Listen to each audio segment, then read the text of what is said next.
Vande Mataram, Namaskaram. This is for the first time, I suppose, that a whole panel is dedicated for the Northeast in a Lit Fest. And I would like to offer my gratitude to Jagannathan ji, founder Varanda Club, for conceiving about this idea and giving us a platform to present our views.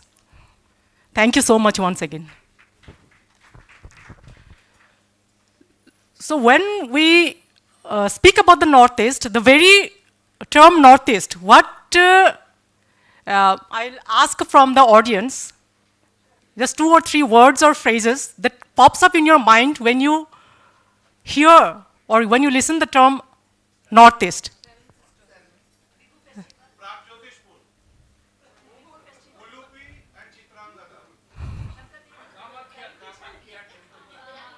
Come. Yeah, we are getting a lot of positive response from here. Manipur, yeah. Thank you so much. We are getting a lot of positive response from here, but I am from the Northeast. She is also from the Northeast. I am a Vishnupriya Manipuri Hindu from Manipur, a victim of exodus from Manipur in the 18th century. My ancestors, they had to flee from Manipur due to Burmese aggressions, and they settled in Assam. So all around Manipur, bordering Manipur, you will come across so many Manipuris. They are all victims of exodus due to Burmese aggressions in the 18th and 19th centuries. So even I can call myself a victim of exodus. And I came to Delhi in the year 2001, and from 2002 I started working there as an editor. So my experience was not that good initially. Because of my features, I was asked, "Are you from India?" Then I said, "No, I am from Assam." "Where is this Assam?" So there is lack of geographical knowledge amongst a few of the people I knew then. And then once, it was some 15 years ago, I was termed Chinese because of my looks. So I had a very bad experience about what Northeast is all about. So there are so many misinterpretations and misconceptions pertaining to the Northeast. And people have, in general, people have very less knowledge about what the Northeast is all about, what the historicity is all about. So I would like to ask Dr. Ankita Dutta. She has done ground research in each and every corner of the Northeast for the last 10 plus years. So what is the reason of this misconception, this misinterpretation pertaining to the Northeast? Namaskar. First of all, my humble pranams to one and all on and off the stage. I would like to share whatever little I know on this topic, and I look forward to us interacting more to the queries that you might be having in the end, towards the end of the panel. But before that, I would like to congratulate the entire organizing team, Varanda Club, for hosting such a lovely event and having us all together on this same platform. Thank you so much. It's a privilege and honor to be here amongst some of the best minds of the country. So when we are talking about the Northeast, and specifically in response to Manoshi ji's question about the misrepresentation and misinterpretation of the Northeast that we keep on hearing, there are several reasons for this state of affairs. Let me try to dissect them one by one. First of all, the continuous neglect of the region towards its development by the successive governments after independence, post-1947, is obviously one of the major factors behind this situation. And this has led to some very serious and grave consequences, not just for the northeastern region as a whole, but also, I would say, from the larger perspective of Bharat's national security. there has been the uprise of popular discontent amongst the people of this region, which has led to the emergence of several armed insurgencies in one state after the other, instigated by many non-state actors. So this has created the image of a volatile Northeast, a volatile Northeastern frontier in the minds of the people from other parts of Bharat. Also, the tacit support that was being provided to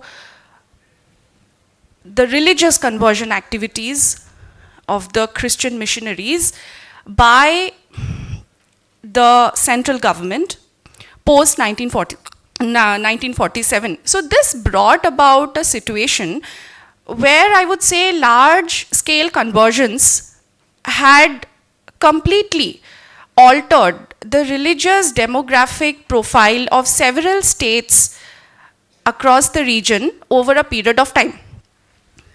And this has led to some very serious and major problems on the ground. A region that was largely peaceful, the Northeast, where there was continuous resistance against cultural colonization, first against Islamic imperialism and later against British imperialism, had now fallen prey to the devious designs of the Christian missionaries after 1947. So the result has been the disappearance of so many indigenous cultures and native traditions, people's traditional religious belief systems, which have declined. We all see when we visit especially the Christian-dominated states of Nagaland, Meghalaya, Mizoram, we see a church after every 2-3 kilometers. Hindus cannot cremate in the state of Mizoram. They have to take the permission of the church. So, yes. So, this has been the result, the disappearance of so many native cultures and indigenous traditions from these states, and the appearance of a society, I would say, which sees the Indian state as its arch enemy, inspired by a Western culture, inspired by an alien worldview, which has provided legitimation to all these religious proselytization activities over a period of time. Also, I would like to make another point here, the way the Northeast has been projected in the Indian media. So, the projection of the region as an assembly of armed nationalities, as an assembly of armed nations. So, the different armed insurgencies that have adversely impacted the different states of this region at different periods of time in history, and the way the Indian state has dealt with the situation has been decried by many in the leftist media houses and as well as the Marxist intelligentsia as discrimination against the tribal communities, as oppression against the tribal communities by the Indian state. This is not the true picture, and the result of this has been, in the name of correcting this discrimination of the tribals, in the name of rectifying this oppression of the tribal communities in the Northeast, the result has been a large-scale interference of outside forces, of external elements in the internal affairs of this region through various tactics, such as by providing scholarships through NGOs, through universities, to establish this fake narrative of cultural oppression, of discrimination against the tribals by the Indian state, and which has been done by the intellectual sepoys of the Western academia. But nobody is talking about the cultural genocide that these societies have gone through. The genocide that the Hindus of the Northeast have faced. Those Hindus who were kicked out of Mizoram during the MNF-led insurgency, the Riangs and the Chakmas, the Hajongs, they are still living as refugees in their own country. Their names were being deleted from the voters' lists after they were thrown out of the state just because they refused to convert. And I I recently had the opportunity of visiting one of these camps where the young refugee children, in the name of protein, they are given only one egg per week. They eat rice with watered dal.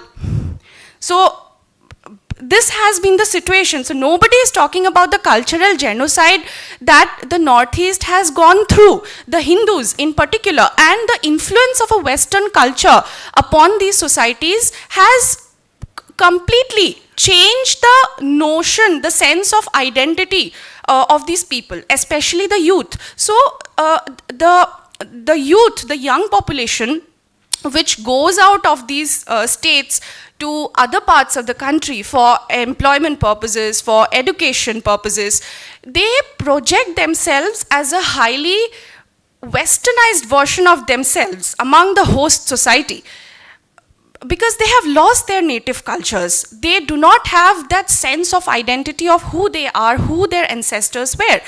So this has been, I would say, one of the major reasons which has led to the construction of several negative stereotypes about the people of this region, about their food habits, about their dress, their culture, everything. And this has led to further alienation from the alienation of the people of the Northeast from the so-called mainstream India, mainland India, and which has helped feed into the separatist ideologies, the separatist tendencies. So the breakage of this cultural link between the Northeast and the rest of Bharat, which has further strengthened the narrative of the Northeast as never being a part of Bharat, is something which we need to think about and rectify as Hindus, as Sanatanis.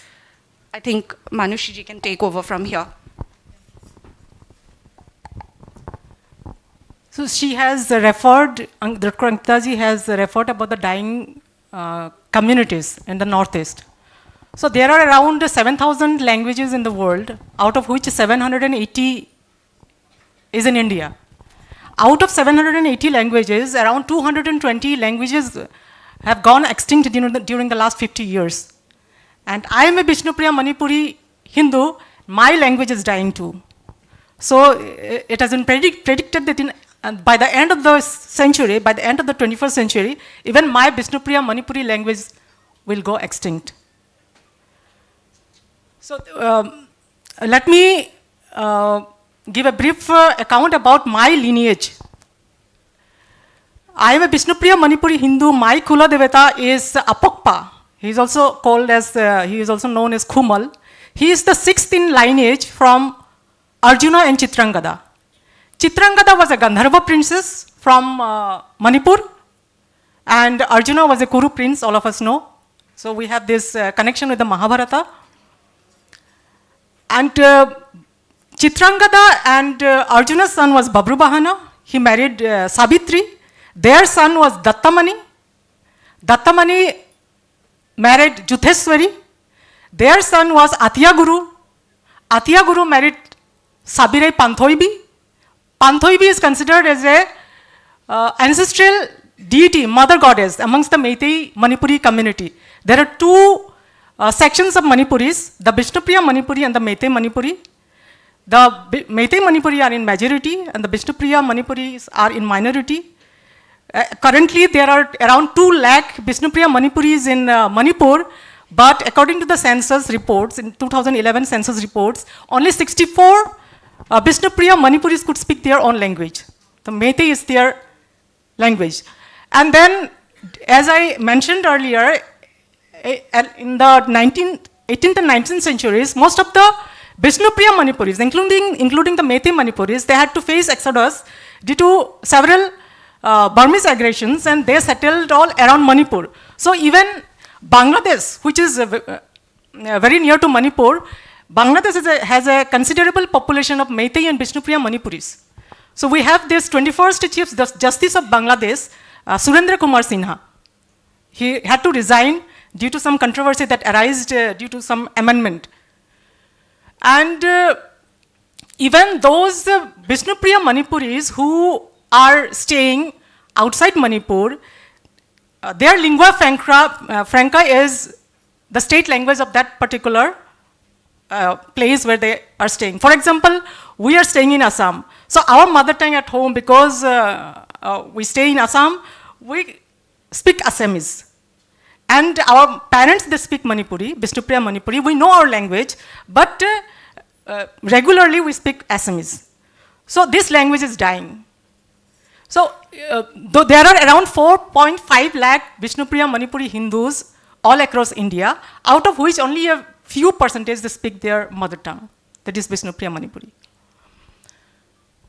So going back to the lineage, going back to my lineage, so Dattamani, Arjuna's son was Babru Bahana, Babru Bahana's son was Dattamani, Dattamani's son was Atyaguru, Atyaguru married Panthoibi, and Atyaguru had 6 sons. The eldest was Sanamahi. So you have heard about the Sanamahism in Manipur.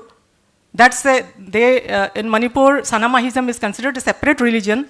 Actually, Sanamahism is comprises of a pantheon of ancestral deities, all the descendants of Arjuna and Chitrangada. So Sanamahi is considered as a household deity in Manipur.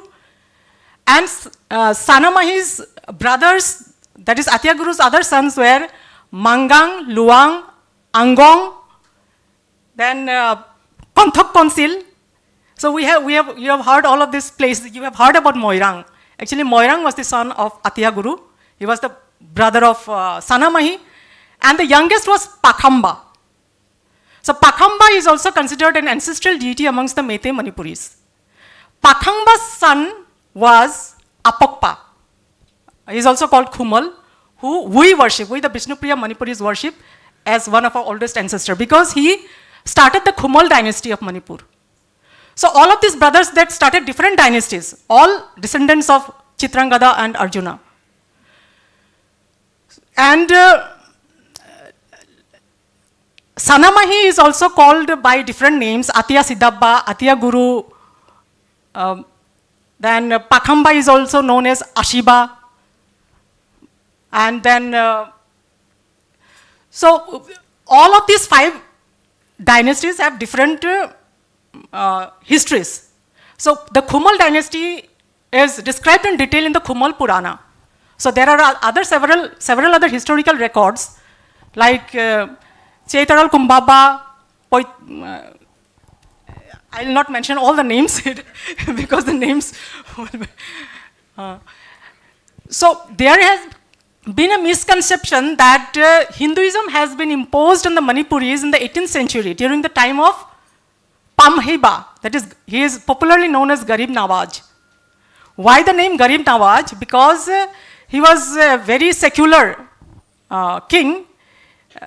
He was very benevolent towards the Muslims as well. So this title was given by the Muslims. So even we have Raja Prithu of Assam, who in 1206 CE, he defeated Bakhtiyar Khilji. So we all know about who Bakhtiyar Khilji is. We have read in detail about him. He was the destroyer of most of our ancient universities. But we have never read about Prithu, who defeated him in battle.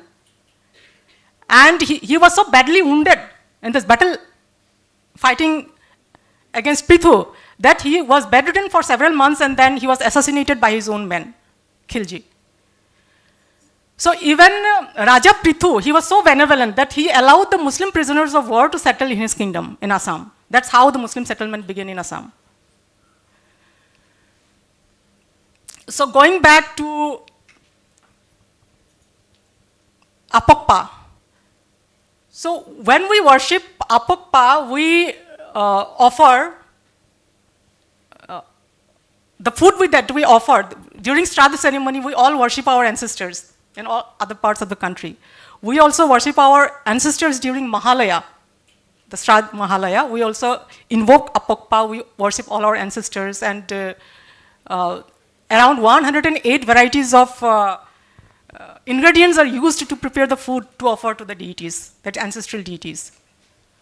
So Sanamahism is not a different religion. It is all about worshipping of ancestral deities. There is a story about why all of these different dynasties cropped up after Sanamahi. Sanamahi's father, that is Athiya Guru, had 6 sons. So he wanted one of his sons to become the king of Manipur. So there is a resemblance of this story with the Shiva Purana, the story of Kartikeya and Ganesha. So we all know about Ganesha circumambulating around Shiva and Parvati. So there are 2 stories pertaining to this. According to the Shiva Purana, when Ganesha and Kartikeya grew of marriageable age, Shiva and Parvati wanted one of them to get married. So both of them wanted to get married. So Parvati said, ki one who circumambulates the world and comes back first, he will get married. So what Ganesha does, because his Vahana is the mouse, Kartikeya's Vahana is the peacock, so he immediately sets off Kartikeya.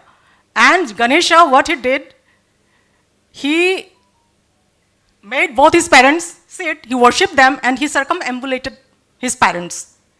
Then Shiva, he felt very glad. Both Shiva and Parvati, they got him married. So by the time Kartikeya came back, Ganesha already had children.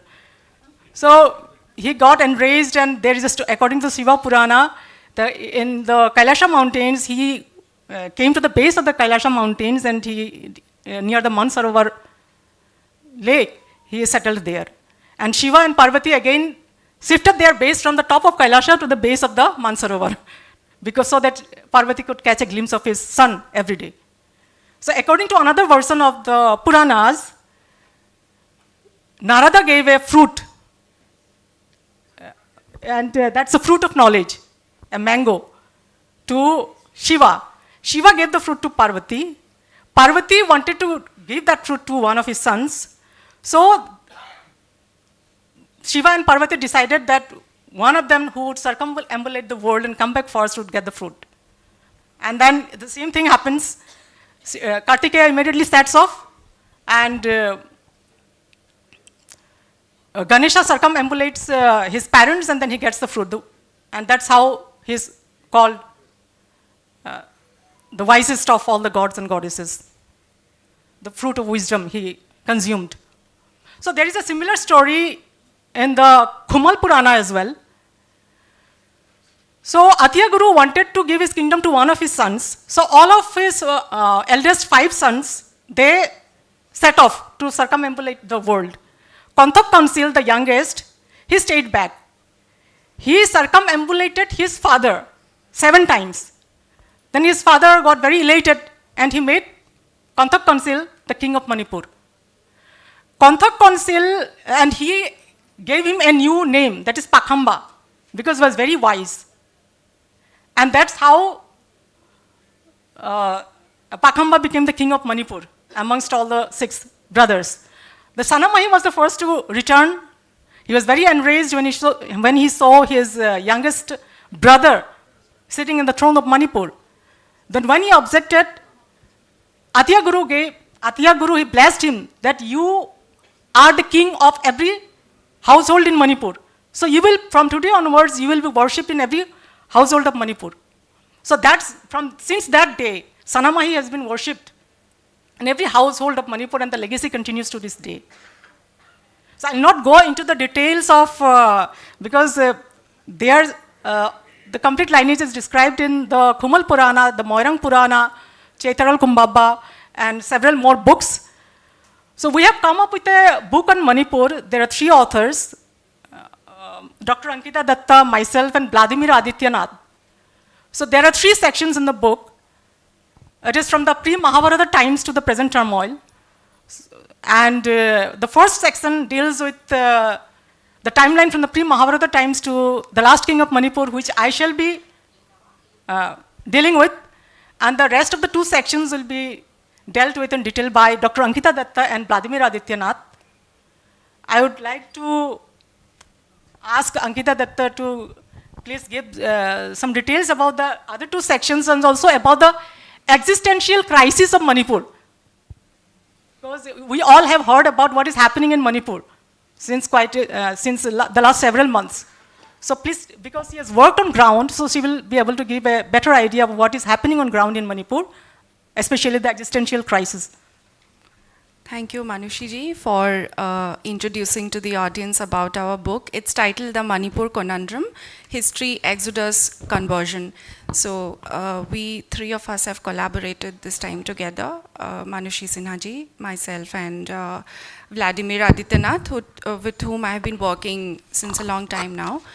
And she has already described her portion of the book. I am looking into the period, so there are three sections in the book. Firstly, the historical and civilizational perspective of Manipur, which she is handling. Then the period after 1947, which is my section basically.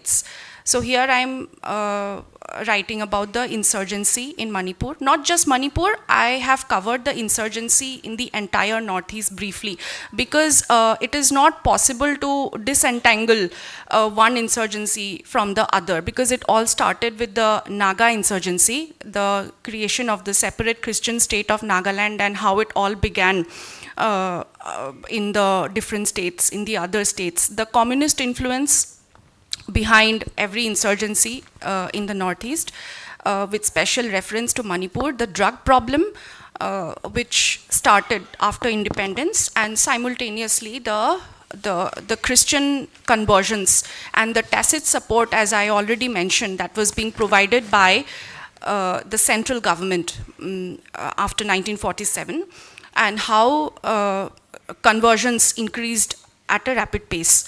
And also I have included the stories of those communities in the book, which who have resisted conversions. In brief, so in Meghalaya, the Hindu Jaintiyas; in Arunachal, the Noktes and the Wanchos. So like that I have briefly taken up, and the problem of illegal immigration, which is affecting not just Manipur, but in fact the entire Northeast. And this illegal immigration is happening not just from Bangladesh, but as well as from other countries, since the Manipur crisis has brought to light.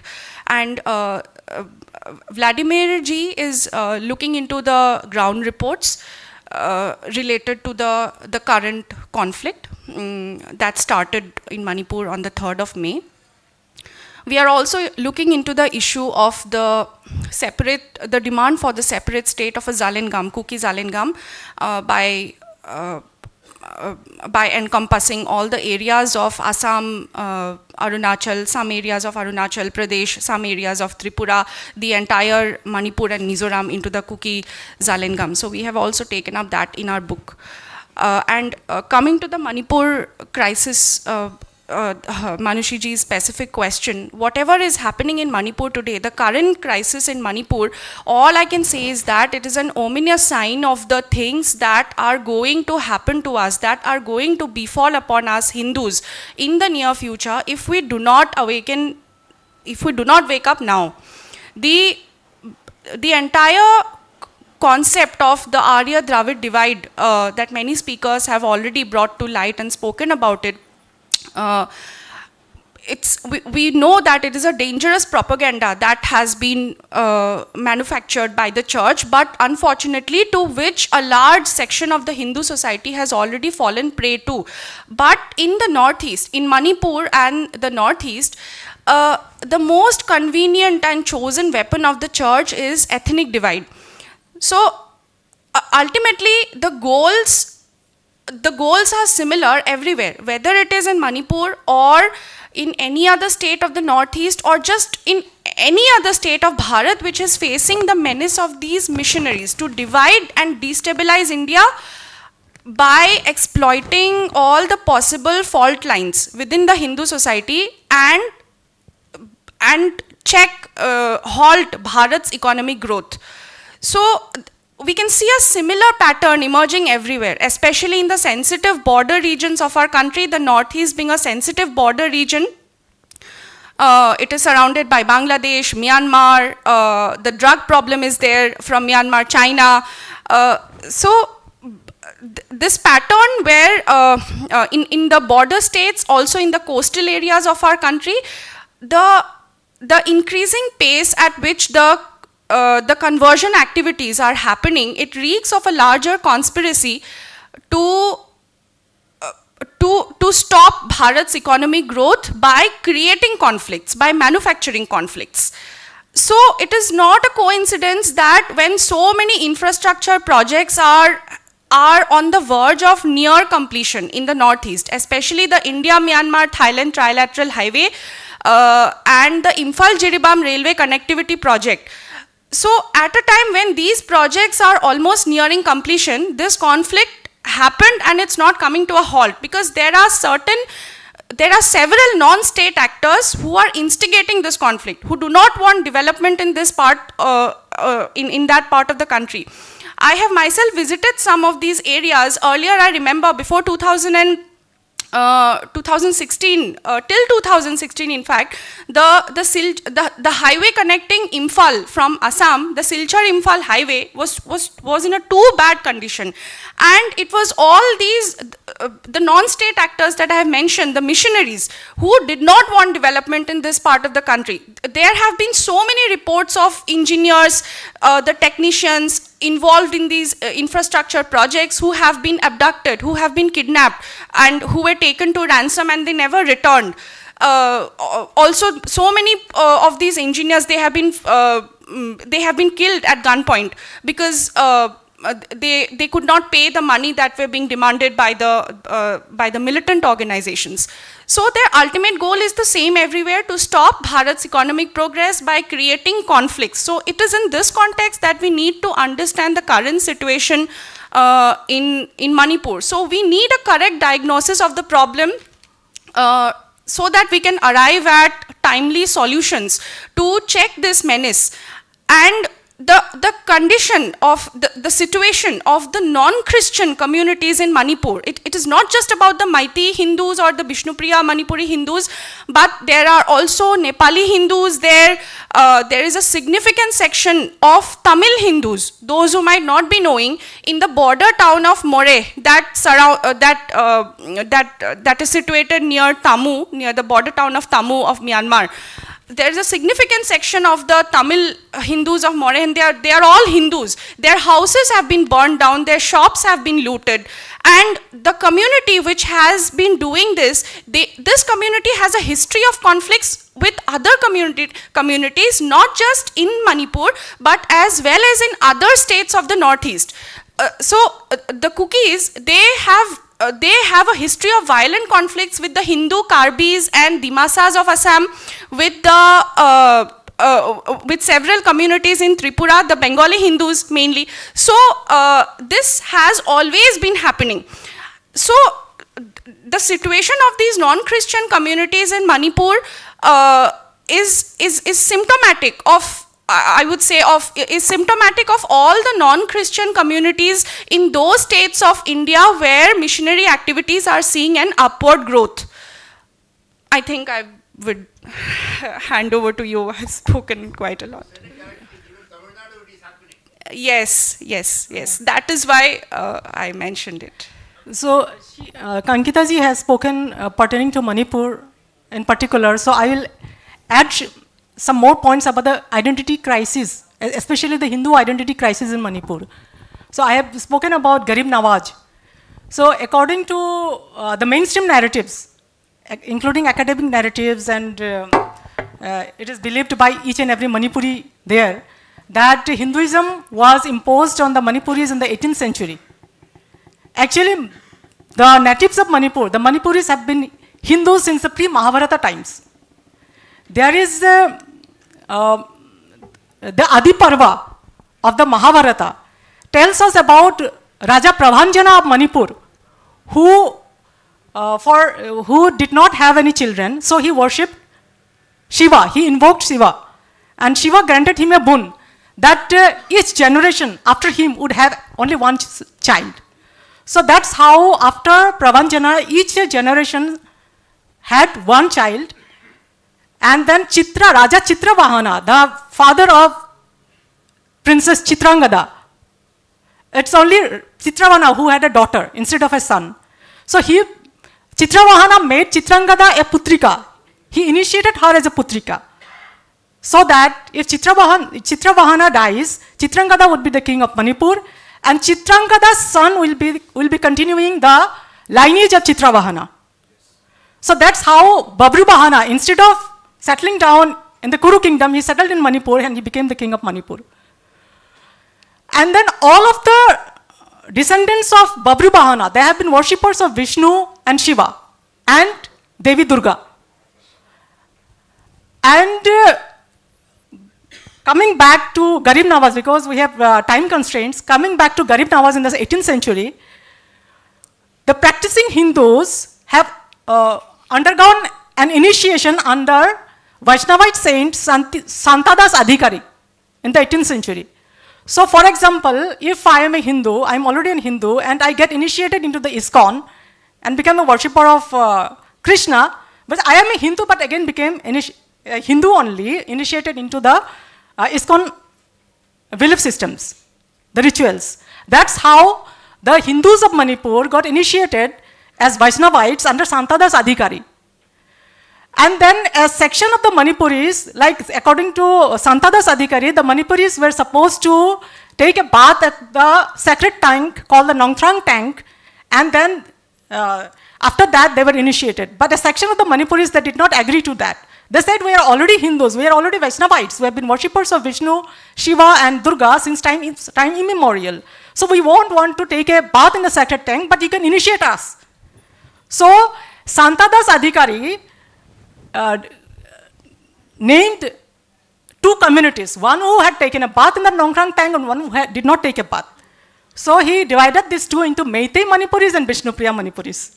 So the Vishnupriya Manipuris are the ones who did not take a bath in the tank. And the Meitei Manipuris are the ones who took a bath in the tank.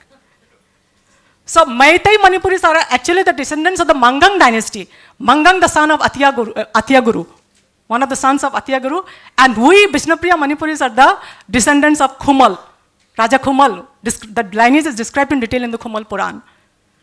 So the details are described in the book, all of this, the Manipur conundrum. And then going quickly back to the Hindu identity of the Northeast in general. So there is the Khasi tribe, no? Karbi tribes. The Karbi tribes have a connection with the Ramayana. Their book is Sabin Alun, composed in the 14th century. He was a contemporary of poet Madhava Kandali, who was a court poet under Raja Mahamanikya of the Kachari dynasty.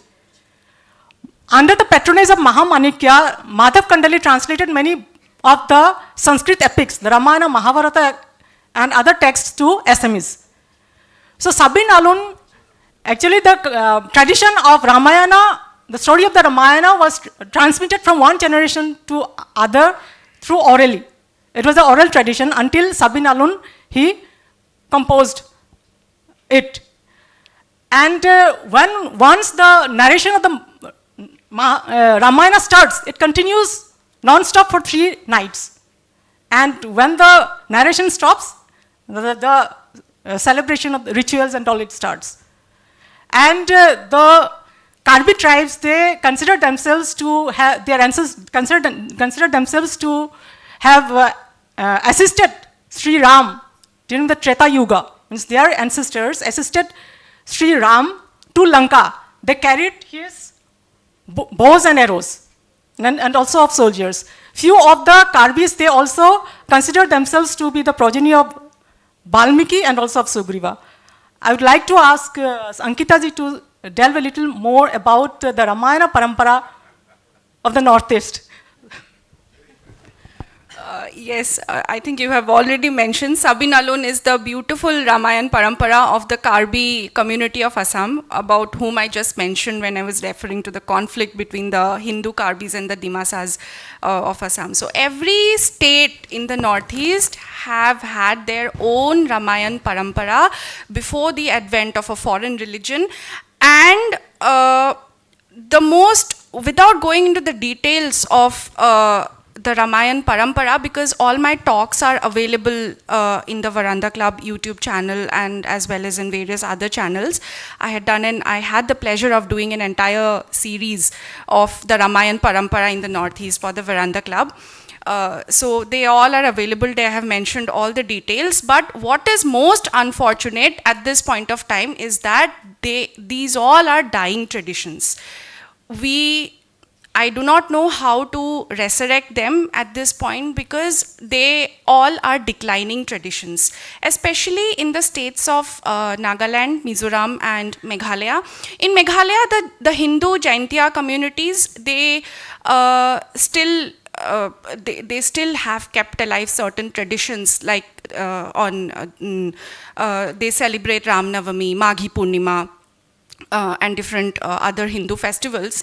There is also a tradition among the Hindu Jaintiyas of Meghalaya that if somebody if a mother has given birth to twin sons, so there is a tradition of naming their sons as Ram and Lakhan.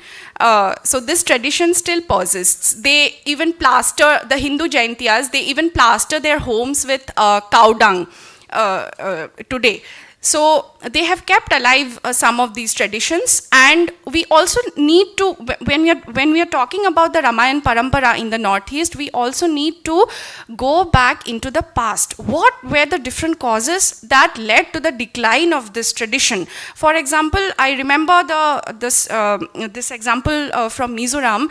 They had several institutions known as Zaul books before the advent of Christianity in the Mizo society, and this Zaul book, it was similar to I would call a Gurukulam, the similar Gurukulam system in Hindu Dharma. So the boys would be sent after a certain age to these Zaul books, and they would be taught the basics of how to lead a life of a Kshatriya. And they were also taught the Ramayana, Mahabharata, and our Puranas and everything. But when after the advent of the British, and there were various conflicts when conversions had begun happening, all these there was an expedition in the 18th century when these Zaul books were burned down in the middle of the night. Copies of the Mizo Ramayan which were kept in these Zaul books were also burnt along with them. So we also need to understand the history behind these traditions, what led to their decline, and what can we do to resurrect these traditions. One of the most important things that I have come across during my ground studies is that the last remaining population of the Hindus in states like Meghalaya, the Khasis. So the Khasis, who are the Niyam Khasis, who follow their own traditional belief system, Niyam Khasis, if we look into their belief system, it is nothing different from Hindu Dharma. But they won't call themselves Hindus. They would call themselves, we are indigenous, we are animists. So, because there is no benefit of being a Hindu in this country. So, so that's all I could understand. So they say, नहीं ma'am हम हिंदू नहीं हैं, हमें हिंदू मत बोलिए, हम indigenous है, हम animist है, लेकिन हम हिंदू नहीं हैं. So this is the situation on the ground, and ठीक है, they also oppose their Christian people in their community who have become Christians, they oppose them as well. But they say, नहीं हम हिंदू नहीं है, we are indigenous, we are animists, we are indigenous. So at the academic level also we need to rectify this this binary divide of which has been created, that animists are different, it's different from Hindu Dharma. So this is something which needs to be corrected to bring these people back to the fold of Dharma again. So, I think Manoshi ji will take over.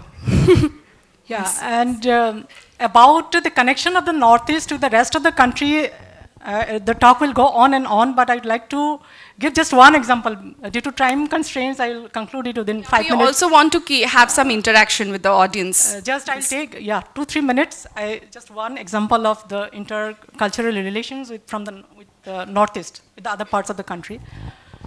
So around the last years of BC, Raja Vallabharman of Assam, he held a Swayamvar ceremony for his daughter, Princess Amrita Prabha.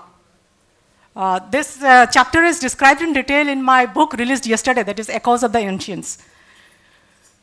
So we have all heard about the Swayamvar of Nala Damayanti, about Ram and Sita, Pandu and Kunti. So here is this Swayamvara that took place between Amrita Prabha of Assam and Meghavahana of Kashmir. So Meghavahana's ancestor who ruled Kashmir, he was Yudhishthira, he was blind, and he happened to be a very weak ruler. So the ministers ousted him from the throne, and another person, he became the king of Kashmir. So for 192 years, these rulers from this new dynasty, they became the kings of Kashmir. And Meghavahana belonged to the Gonanda dynasty. So Meghavahana's father, Gopaditya, he took refuge at the court of the king of Gandhara. So Meghavahana was born in Gandhara. And by the time he went to attend the Swayamvar ceremony of Amrita Prabha, he was already a refugee. He did not have his kingdom.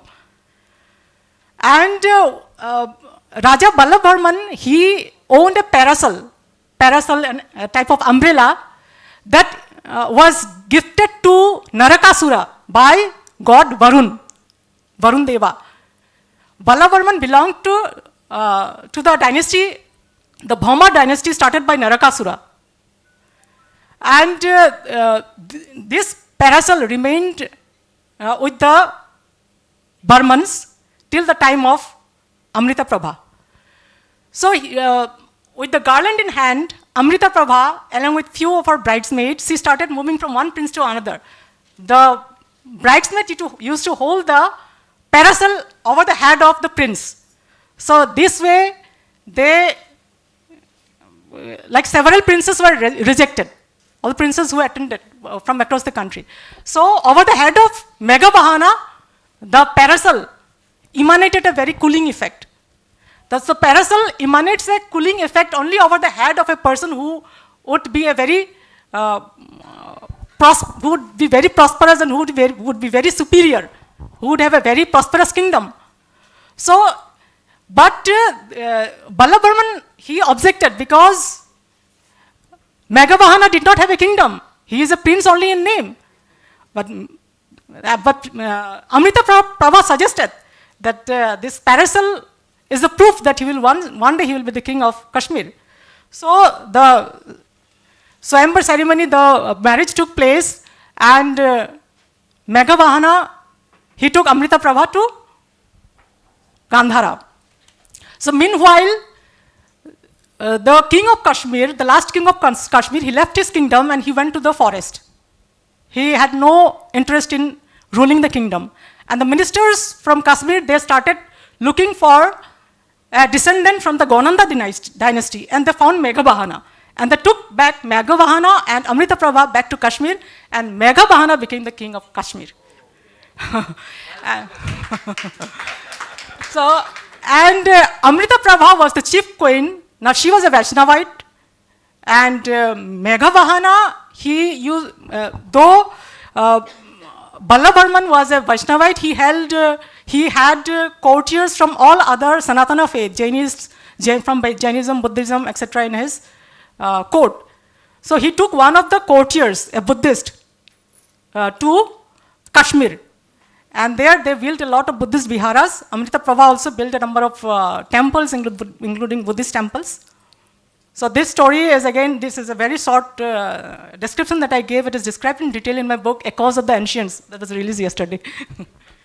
So as there's lack of time, so we would like to open the floor for questions. Yeah, some questions. You should talk something about the Majoli Island and the culture there. Yeah. I fell in love with Northeast because as I returned from state bank, Take a mic, ma'am.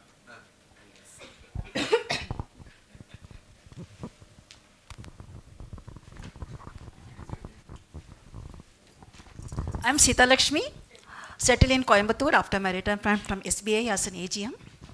I work in North. I am a traveler, I solo pack. I don't wait for anybody to come. So as I retired, I told my family, my children were abroad, please let me travel throughout India. Northeast is the only state I have not gone alone. So there was one senior governor there, he said, Many of us do not know all the 7 states, 7 sisters of Northeast. That prompted me, why not I go? I travel alone. Gaukadi is the hub. The sari which madam is wearing is from Sualkuchi. Am I correct? Sualkuchi is the hub of Assam silk, but this is not from Sualkuchi. I don't know. It's a weaver's hamlet created. Sir and ma'am, they said about Majuli Island, about Sankardev. So we have this tradition amongst the Assamese. Srimanta Sankardev, he started the Vaishnavite movement in Assam. Due to that, in almost for every 15 to 20 to 30 homes, there is a namghar, there is a temple. And it is a must for every Assamese to visit the temple. So right from childhood till the last breath, one has to go to the temple. And there the Bhagavad Gita is recited, Bhagavad Path is done, and then there is dramatic performances of stories taken from the Mahabharata, Ramayana and other ancient texts. And the same tradition is there amongst the Vishnupriya Manipuri community. There is a temple, one temple each for every 15 and 20 families, and it is a must for every Vishnupriya Manipuri Hindu to visit the temple. And during the month of Kartik, for one full month, the Bhagavad Gita is recited, and it is a must for all the villagers to visit the temple and listen to the recitation of the Bhagavad Gita. And for example, if any person is ill and very elderly and cannot visit the temple, there is loudspeaker in the temple, and through the loudspeaker, the person gets to hear, gets to listen. And this is the reason why 99.9% of the Vishnupriya Manipuris are still Hindus. They have not converted. And I... 1 minute, just to add on to what Madam said. Ankita, you will add something to that. So, a gentleman was asking about the Majuli Island. It is the hub of Assamese Vaishnava Dharma, but also at present it is the place where Christian conversions have been increasing rapidly of late. I went there last during my PhD when I went in 2015 first. There were not many churches in that place. But I went in 2021 October during the, just a few days before the Majuli Rakh festival begins. There was a church after every 3 to 4 kilometers. This is the situation which is, this is the ground situation in Majuli. Although some families have come back because of the efforts of some leaders on ground, but the situation is not. Pardon? The satras of the island are not able to. There are some satradhikars who are doing some work, yes, but I think they came in late because by that time already a huge majority of the missing tribes had converted. So they are being fed all these dangerous propaganda that they have the Missings have a traditional drink, it's rice beer, it is fermented and it is considered very sacred in their culture and tradition. So these missionaries would come up with ideas such as, why are you drinking this, this is polluting, this is dirty, and we will provide you wine, we will provide you foreign liquor and all of that. So many of the herbs and traditional ingredients that are used to prepare these drinks, the young generation do not know about them. These are actually medicinal drinks. Yes. Not actually beer or some wine or something like that.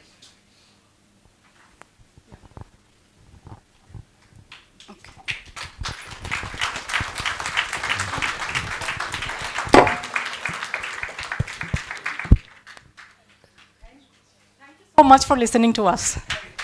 Thank you for the informative session, ma'am. I kindly request Manoshi ji to felicitate Dr. Ankita Dutta ji.